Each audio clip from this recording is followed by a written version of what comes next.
Hi friends, welcome to my channel. ఈరోజు నేను చేయబోయే recipe soybean vegetable pulao. Start చేద్దామా? ముందుగా ఒక గిన్నె తీసుకొని అందులో 2 గ్లాసుల బాస్మతి బియ్యం పోసుకోవాలి.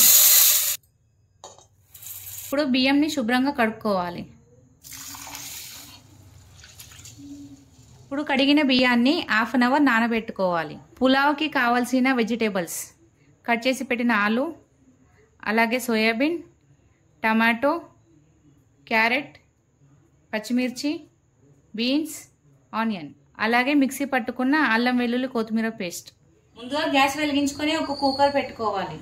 ఒక 3 టేబుల్ స్పూన్ ఆయిల్ పోసుకొని ఆయిల్ హీట్ అయిన తర్వాత మసాలాలు వేసుకోవాలి. అలాగే తేజ్పత్తా కూడా వేసుకోవాలి. ఇప్పుడు కట్ చేసిన పచ్చిమిర్చి వేసుకోవాలి. అలాగే కట్ చేసిన ఆనియన్ వేసుకొని కలుపుకోవాలి. అల్లం వెల్లుల్లి పేస్ట్ వేసుకోవాలి. కట్ చేసి పెట్టిన బీన్స్, క్యారెట్, కట్ చేసి పెట్టిన ఆలు, అలాగే నానబెట్టి నీళ్ళని పిండేసిన సోయాబీన్ వేసుకోవాలి. అంతా ఒకసారి కలుపుకోవాలి. ఇప్పుడు కట్ చేసిన టమాటా వేసుకొని టేస్ట్కి సరిపడా సాల్ట్ వేసుకోవాలి. అంతా ఒకసారి కలిపేసుకొని వెజిటేబుల్స్ అంతా ఉడికే వరకు మూత పెట్టేసి గ్యాస్ ఫ్లేమ్ని లో పెట్టుకోవాలి. ఇప్పుడు మూత తీసి చూసుకుందాం. వెజిటేబుల్స్ అన్నీ ఉడికిపోయాయి. 1 స్పూన్ పసుపు, అలాగే 1 స్పూన్ కారం వేసుకొని అంతా మిక్స్ అయ్యేలా కలుపుకోవాలి. ఇప్పుడు నానబెట్టిన బియ్యాన్ని నీళ్ళని ఉంచేసుకొని ఇందులో వేసుకోవాలి. ఇప్పుడు అంతా మిక్స్ అయ్యేలా ఒకసారి కలిపేసుకోవాలి. ఇంటికి చుట్టాలు వచ్చినప్పుడా లేదా ఏదైనా స్పెషల్గా తినాలనిపించినప్పుడు మనం సోయాబీన్ పులావ్ చేసామంటే చాలా టేస్టీగా ఉంటుంది. ఈ గ్లాస్తో నేను 2 గ్లాసుల బియ్యం తీసుకున్నాను. అయితే ఇదే గ్లాస్ తోటి మనం 3 గ్లాసుల వాటర్ పోసుకోవాలి.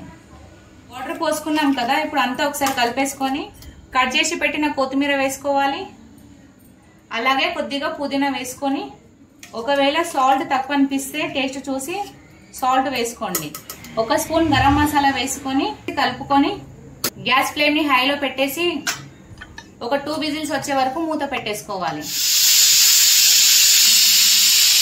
2 విజిల్స్ వచ్చాక మూత తీసి ఒకసారి మెల్లిగా కలుపుకోవాలి. గ్యాస్ ఆఫ్ చేసుకొని ఇప్పుడు ఒక ప్లేట్లోకి సర్వ్ చేసుకుంటే ఎంతో టేస్టీగా ఉండే సోయా వెజిటేబుల్ పులావ్ రెడీ. ఇలాంటి మరిన్ని వీడియోల కోసం నా ఛానల్ని లైక్ చేయండి, షేర్ చేయండి, సబ్స్క్రైబ్ చేసుకోండి, అలాగే కామెంట్ కూడా పెట్టండి.